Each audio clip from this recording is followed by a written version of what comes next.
नमस्कार, स्वागत है आपका कमोडिटी 10 बजे 10 मिनट में। सबसे पहले एग्री मार्केट की बात करते हैं और टॉप 10 कमोडिटी के साथ शुरुआत कर लेते हैं। जीरे में अगर देखें तो जीरा अभी भी 20,000 के नीचे है।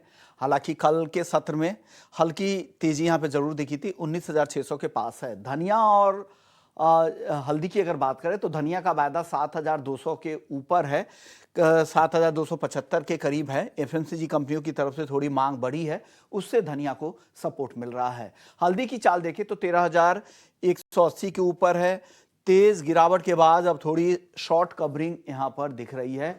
हल्दी जीरा धनिया को लेकर यह खबर है। ग्वारगम 9,760 के करीब है। खाड़ी देशों से मांग अभी फिलहाल सीमित दिख रही है और ग्वारसीड का वायदा अगर आप देखें तो 5,250 के नीचे ये काउंटर कारोबार कर रहा है। लेकिन कैस्टर 6,800 के आसपास आ चुका है। ऊपरी स्तरों पर थोड़ी बहुत मुनाफा वसूली दिख रही है और कैस्टर ऑयल की डिमांड ठीक ठाक निकल कर आ रही है ग्लोबल मार्केट से। अब बात करते हैं पाम तेल की, तो मलेशियाई पाम तेल का वायदा 4,200 रिंगिट के पास है।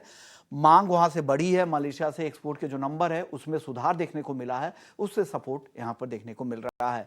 कॉटन की बात करते तो एनसीडीएक्स पर कॉटन 1,600 रुपए के पास है। आइस पर 67 सेंट के करीब ट्रेड कर रहा है। लेकिन कॉटन सीड ऑयल केक अब 3,100 रुपए के नीचे आ चुका है, 3,050 के आसपास कारोबार कर रहा है और सोया खली की सप्लाई पर्याप्त है मार्केट में, इससे यहां पर इसकी डिमांड कम हो रही है। आखिरी काउंटर है मेंथा ऑयल, जहां पे लंबे समय से सीमित दायरे में कारोबार है, 915 के नीचे।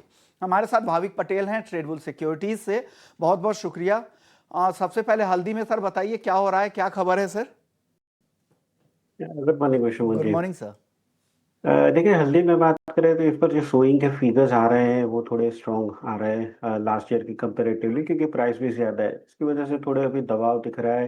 हालांकि मॉनसून भी अगर देखें तो प्रोग्रेस काफ़ी अच्छी है, तो मुझे लग रहा है कि आगे जाके थोड़ा और दबाव दिख सकता है। बट बहुत ज़्यादा दबाव इसीलिए नहीं दिख रहा है क्योंकि अभी भी शोइंग के बाद जो नया आएगा माल वो काफ़ी लेट आएगा और बीच में अगर हम देखें तो पाइपलाइन थोड़ी खाली ही है। तो इसकी वजह से यहाँ से लग रहा है कि थोड़ा और करेक्शन आ सकता है। मे बी यहाँ से 200-300 पॉइंट और गिरावट देख सकते हैं। तो हल्दी में अभी भी थोड़े आज के दिन इंट्राडे शॉर्ट कर सकते हैं अराउंड 13,300 के करीब, 12,600 के टारगेट के लिए, और 13,700 का स्टॉप लॉस रख सकते हैं। ओके, जीरा सर बताइए 19,600 के आसपास है, आज किस तरह की चाल दिखेगी और आगे पोजिशनल जिनका नजरिया है उनको क्या करना चाहिए जीरे में?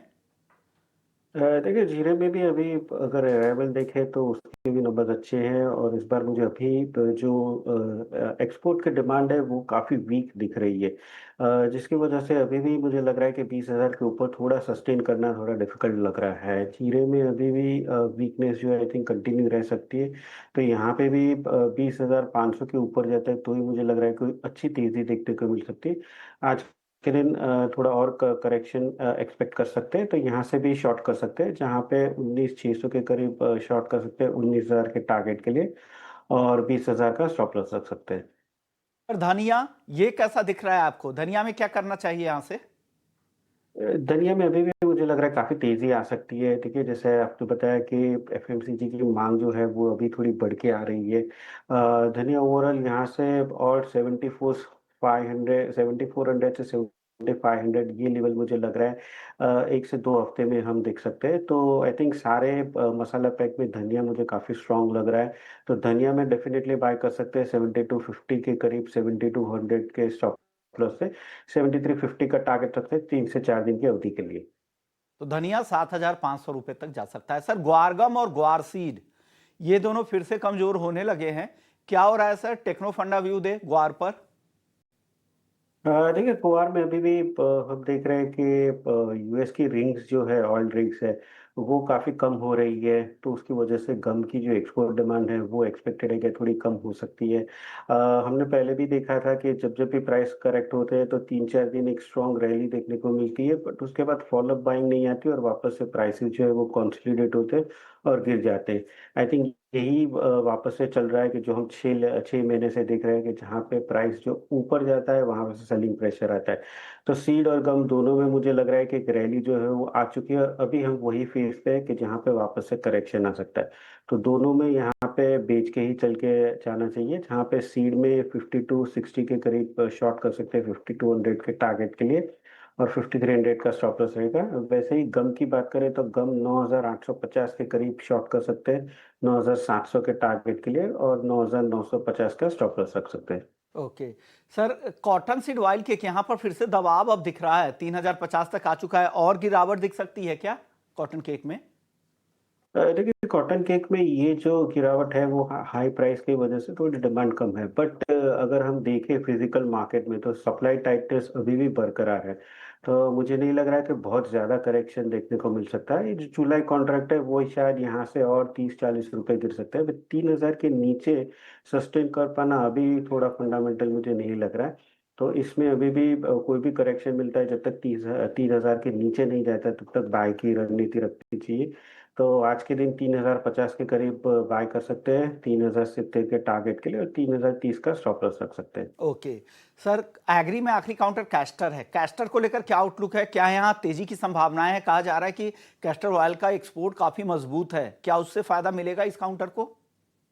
डेफिनेटली देखिए एक्सपोर्ट का जो डिमांड है वो भी बढ़ रहा है, और इसका स्विंग जो है वो भी कम है, तो सप्लाई भी थोड़ी टाइट लग रही है। इसकी वजह से हमने देखा कि 6000 से 6800 की एक रैली जो है वो आ चुकी है, बट अभी भी फंडामेंटल काफ़ी स्ट्रांग है, तो मुझे नहीं लग रहा है कि इसमें ज़्यादा भी भारी गिरावट आ सकती है फिलहाल तो। और जो भी करेक्शन आता है तो आई थिंक बाइंग अपॉर्चुनिटी ही है, तो यहाँ पे भी 6800 के करीब बाय कर सकते हैं।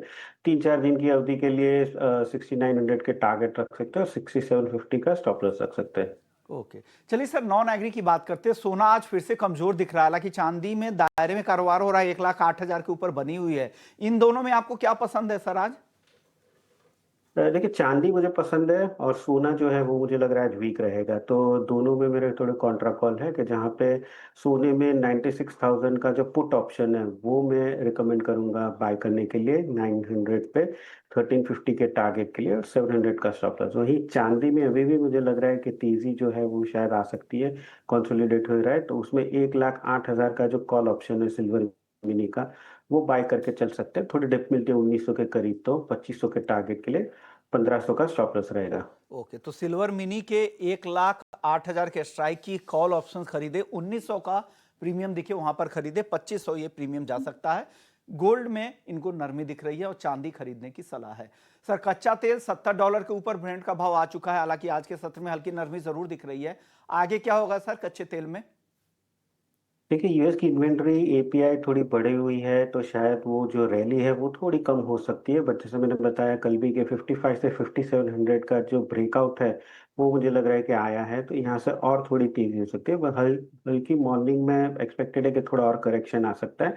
तो मैं वेट करूंगा 5800 का जो कॉल ऑप्शन है वो और गिरता है 110 के करीब, तभी रिकमेंडेशन है बाय करने के लिए 170 के टारगेट के लिए, और उसका स्टॉप लॉस रहेगा 90 का। ओके, तो 5,800 के स्ट्राइक की कॉल खरीदी, 110 पे, 170 का टारगेट है, और ये स्टॉप लॉस 90 का है, एक जीरो एक्स्ट्रा लग गया है, ये ध्यान रखिएगा। 90 का स्टॉप लॉस है, तो क्रूड की चाल ये है। बेस मेटल्स में सर बताइए आज की आपकी टॉपिक क्या होगी? देखिए बेस मेटल्स में कॉपर तो डेफिनेटली अवॉइड करना चाहिए। देखिए जो न्यूज़ है उसकी वजह से हमने काफ़ी वॉलेटिलिटी देखी है, तो आई थिंक जब तक मार्केट में थोड़ी स्थिरता नहीं थे तब तक कॉपर थोड़ा आप अवॉइड कीजिए। जिंक मिनी जो है वो अभी भी स्ट्रांग लग रहा है, तो वो बाय करके चल सकते हैं 255 के करीब, 257 के टारगेट के लिए, 254 का स्टॉप लॉस रहेगा। तो जिंक मिनी में ट्रेड करें 255 पे, 257 का टारगेट, 254 का स्टॉप लॉस लगा ले। सर, नेचुरल गैस यहां पर क्या राय बन रही है, क्या करना चाहिए? देखिए नेचुरल गैस में पहले भी बताया 282 का जो डबल बॉटम है, मुझे नहीं लग रहा है कि यहाँ से रिस्क रिवॉर्ड रेशियो फेवरेबल है शॉर्ट करने के लिए। आज थोड़ी बहुत शॉर्ट कवरिंग शायद आ सकती है इंट्राडे में, तो 295 का जो कॉल ऑप्शन है वो बाय करके चल सकते हैं 9.5 के करीब, 14 के टारगेट के लिए, और 7 का स्टॉप लॉस रहेगा। के तो नेचुरल गैस में 295 के स्ट्राइक की कॉल खरीदे, ₹9.5 में, 14 का प्रीमियम का टारगेट है, ₹7 का स्टॉप लॉस भी यहां पर लगा लीजिएगा। शुक्रिया भाभी। जाने से पहले आपके तरफ से डिस्क्लेमर क्या है? जितने भी कमोडिटीज में आपने राय दी, इससे जुड़े हुए कोई भी इंटरेस्ट या किसी तरह का डिस्क्लेमर आप देना चाहेंगे सर? देखिए जो भी मैंने एडवाइस दी है मैंने क्लाइंट से शेयर की है, उनकी पोजीशन हो सकती है, मेरी पर्सनल पोर्टफोलियो में कोई कमोडिटी की पोजीशन नहीं है। ओके, शुक्रिया आपका, आपने वक्त दिया। हमारे दर्शकों को गाइड किया नॉन एग्री और एग्री मार्केट को लेकर। वक्त है ब्रेक का। ब्रेक के बाद मार्केट महारथी सेगमेंट का रुख करेंगे। हमारे साथ मिहिर वोरा होंगे। अर्निंग सीजन में आपको कहां फोकस रखना है, एफएमसीजी, फार्मा, कौन से ऐसे सेक्टर होगा जहां पर आपको फोकस करना चाहिए, तमाम चर्चाएं करेंगे। मिहिर वोरा होंगे, CIO हैं ट्रस्ट म्यूचुअल फंड के। जल्द लौटते हैं, उनसे चर्चा शुरू करेंगे।